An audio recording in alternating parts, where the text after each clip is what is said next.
Bonjour, je suis Winston McQuaid.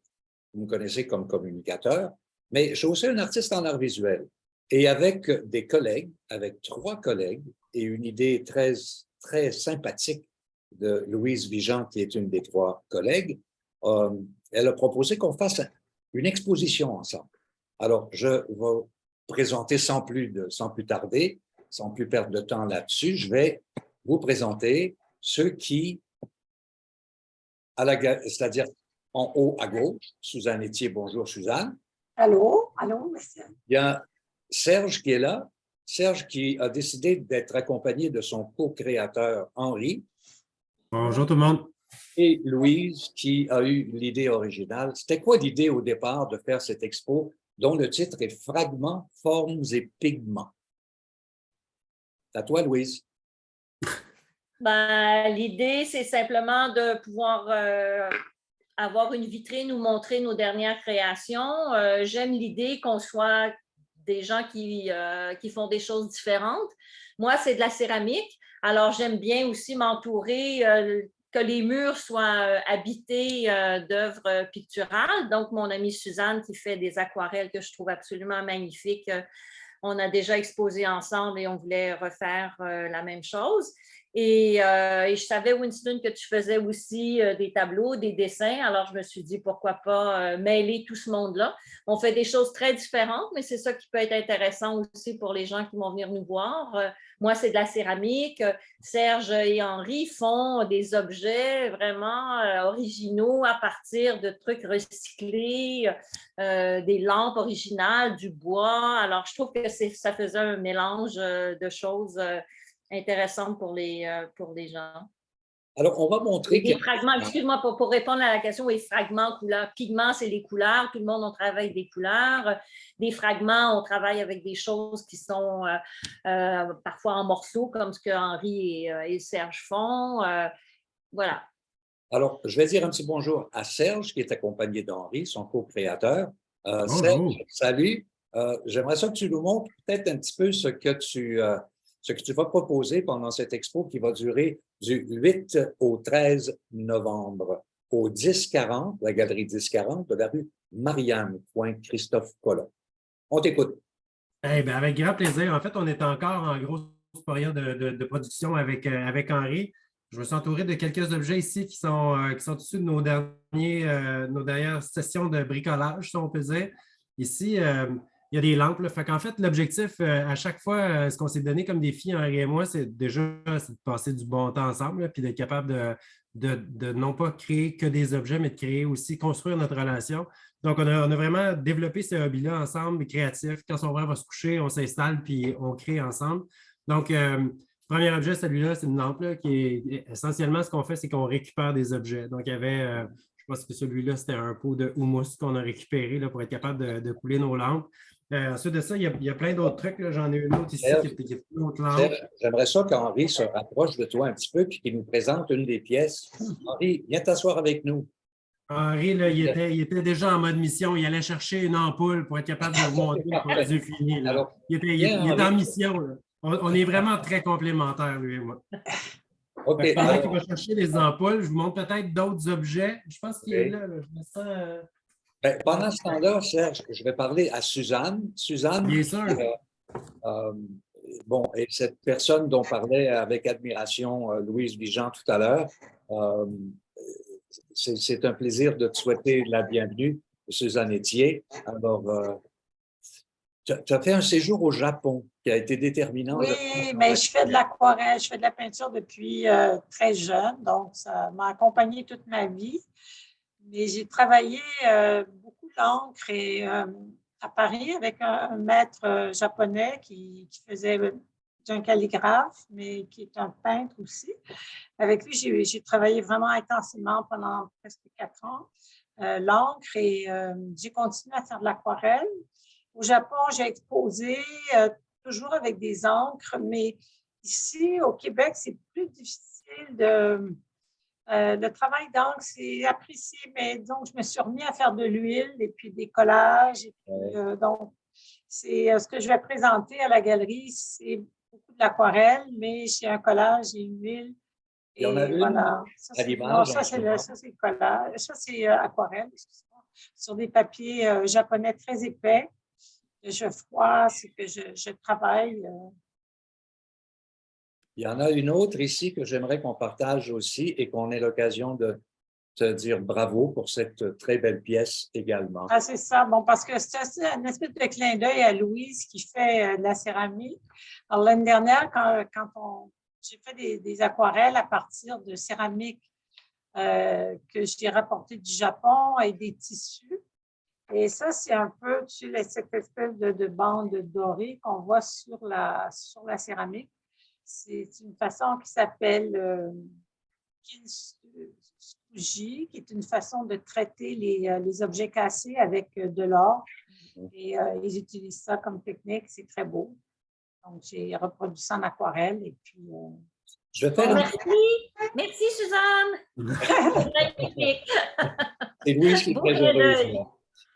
On va faire une petite parenthèse ici parce que j'aimerais montrer évidemment le carton d'invitation, le carton qui est celui que les gens qu'on connaît bien ont reçu ou vont recevoir. Et l'idée était de Louise et Serge et Suzanne, à savoir comment combiner nos 4 façons d'aborder les arts visuels. Alors, on peut voir là un peu un petit détail de ce qui sera exposé. Le travail a été fait par Serge. Merci beaucoup, Serge, pour l'affiche. Et moi, je suis absolument emballé de travailler dans ce contexte-là avec des collègues. On appelle ça un collectif et je trouve ça vraiment intéressant. Je reviens à Serge qui, en compagnie d'Henri, va nous montrer quelques pièces. J'aimerais ça, Henri, que tu nous en présentes une, s'il vous plaît. Parle haut et fort. Donc ça, c'est une lampe qu'on a réalisée. Je pense que c'est un pot de yogourt, encore une fois, ou d'olive, qui est encore une fois de la récupération, mais que ça a quand même il y a moyen de faire de l'or avec ça. Autre chose? Donc après, on le peint pour que ça fasse un résultat plus Esthétique? ouais, esthétique, c'est le bon mot. Après, on a. Tu veux que je la branche? Il veut vous montrer. Essentiellement, Essentiellement, à l'intérieur, c'est un petit mécanisme qu'on fait. Puis ensuite, on coule le béton. Là, quand on l'allume avec le petit levier. Oh, c'est peut-être un peu saturé à cause de l'éclairage, c'est un peu difficile. niveau de l'éclairage.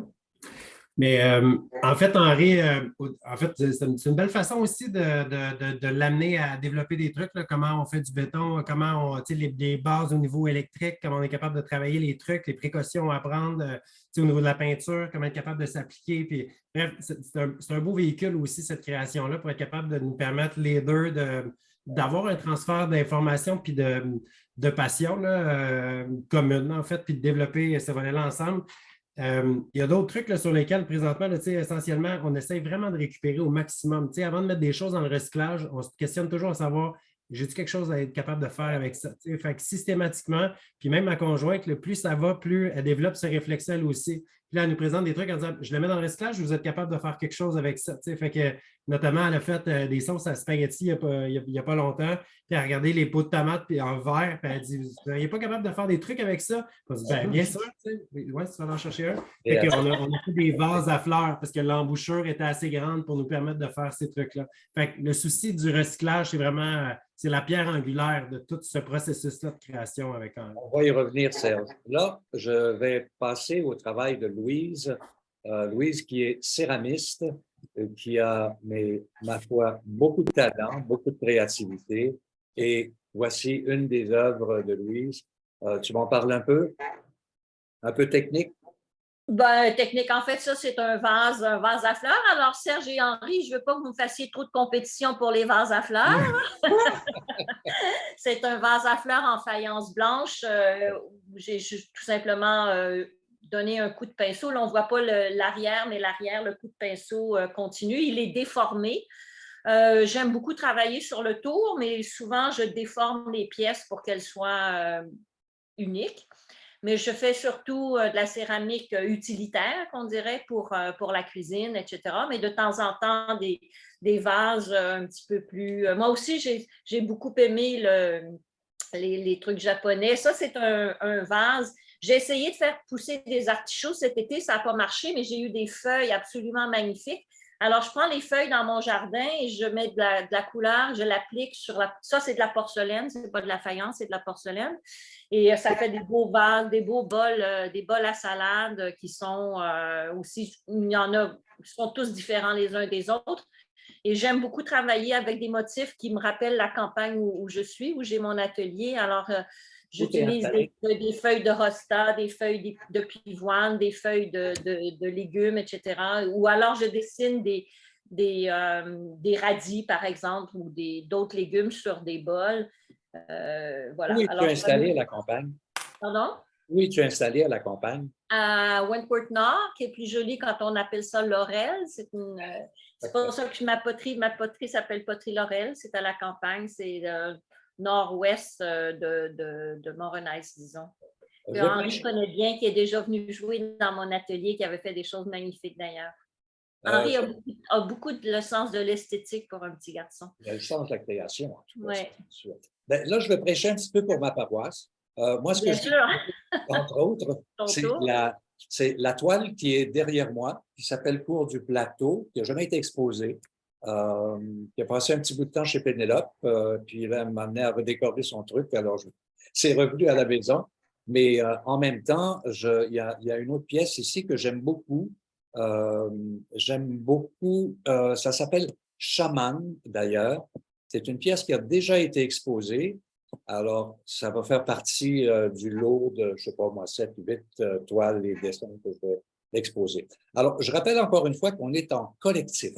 Et être en collectif, c'est, je pense, l'essence de l'art d'une certaine façon, parce qu'on se motive les uns des autres. Et je pose la question à Suzanne, qui, lors de son séjour au Japon, a pu se rendre compte que c'était important, le collectif. Oui, bien, surtout qu'on a mis sur pied, le gouvernement du Québec a mis sur pied des ateliers d'artistes au Japon. Donc, c'était merveilleux de faire venir des artistes québécois qui allaient travailler dans un univers culturel complètement différent, qui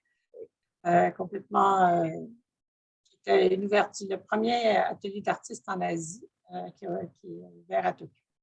Donc, ça a été bien de créer ces rapports entre artistes de différentes cultures. Différentes approches, différentes esthétiques. Ça a été merveilleux. Très belle expérience. Tu as passé combien de temps? Tu as passé combien de temps au Japon? Je suis allée plusieurs fois pour le travail, mais j'ai passé en poste, j'ai été 3 ans et demi. Oui. Mais tu m'as parlé d'un village de pêcheurs où il y avait une espèce de rassemblement. À Naoshima, oui, Naoshima, c'est une île. C'est une île dans l'océan Pacifique qui est une île de pêcheurs qui est en train de mourir. Ouais. Et l'architecte Tadeo Ando a décidé d'en faire un lieu d'art où il a créé un musée sous la terre.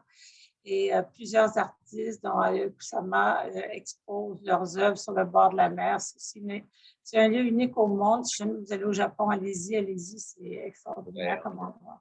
Et on va terminer notre tour de table avec Henri qui avait encore quelque chose à nous montrer. Serge, si tu permets. Bien sûr. Je te laisse le plancher. Alors, le pot de spaghetti, peut-être? Non? Le fameux pot. On n'est pas du tout dans le même registre que ce que Louise avait à présenter. Hein. C'est plus, disons, un assemblage en quelque sorte du pot qui existait déjà, puis qu'on a rajouté notre petite touche avec la peinture en haut. Oui. Alors, c'est votre empreinte, ça. C'est vraiment très, très chouette. Alors, Serge, rapproche-toi un petit peu de la caméra. Oui. Bien sûr. Et on se donne rendez-vous donc. On accroche le 7 à la galerie sur Marianne. À partir du 8, les gens peuvent venir de 11h le matin jusqu'à 7h le soir. Midi. À midi? Bon, à partir de midi à 7h. D'accord, midi à 7h. Et on va se séparer. On va faire chacun notre tour de piste une fois en galerie. Et puis, on invite les gens à venir faire un tour. Effectivement, C'est pour ça qu'on est là, pour inviter les gens à venir partager les arts visuels et un travail très, très personnel de 4 personnes. Hey, merci de votre participation, tout le monde. Suzanne, merci. Louise, formidable. Et aussi Henri, content de t'avoir rencontré. Et Serge, on se retrouve la journée de la... On va se revoir. Avec On plaisir. Allez. va passer salut. la semaine ensemble. Absolument. Alors, on se revoit très, très Au bientôt. revoir. Au Au revoir. revoir. Au revoir, merci beaucoup. Merci.